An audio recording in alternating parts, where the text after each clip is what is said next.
Hello dear student, কেমন আছো? I hope প্রত্যেকে শুধু ভালো নয়, ভীষণ ভালো আছো। স্ক্রিনের ওপর একটা প্রশ্ন দেখা যাচ্ছে, ত্রিকোণমিতিক পূরক কোণের ত্রিকোণমিতিক অনুপাত। সো প্রশ্নটা কি দেখো, বলেছে যে tan 1 degree into tan 2 degree, এইভাবে চলতে চলতে চলতে ট্যান 89 ডিগ্রি বলেছে। ট্যান কিন্তু 90 ডিগ্রি বলেনি, বোঝার বিষয় আছে। ঠিক আছে, তাহলে দেখো এই অঙ্কটার মান কত সেটা বের করতে হবে। আচ্ছা, ট্যান 1 ডিগ্রি এর পূরক কত? এর পূরক কট 89 ডিগ্রি। হ্যাঁ, ট্যান 2 ডিগ্রি এর পূরক কত? কট 88 ডিগ্রি।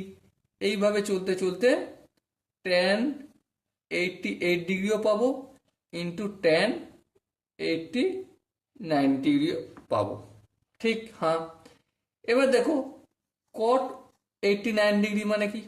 1/tan 89 ডিগ্রি চলবে, ইন্টু কট 88 ডিগ্রি মানে 1/tan 88 ডিগ্রি। অনন্যকার ইউজ করছি, তাই না? এইভাবে চলতে চলতে চলতে চলতে থাকবে।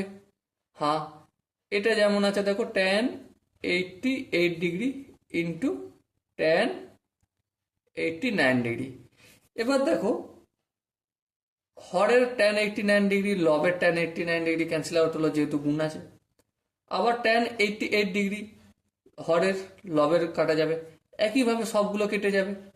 আর যখন গুণ ভাগের এলিমিনেট হয় তখন কি হয়ে যায়? আনসার 1 হয়।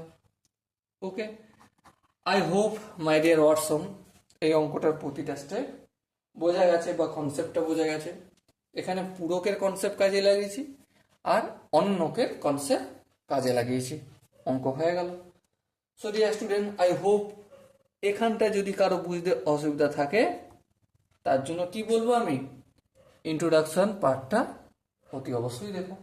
ওকে, সো ডিয়ার স্টুডেন্ট, দেখা হচ্ছে পরবর্তী সেশনে। ততক্ষণ পর্যন্ত ভালো থেকো, সুস্থ থেকো এবং জয় হিন্দ।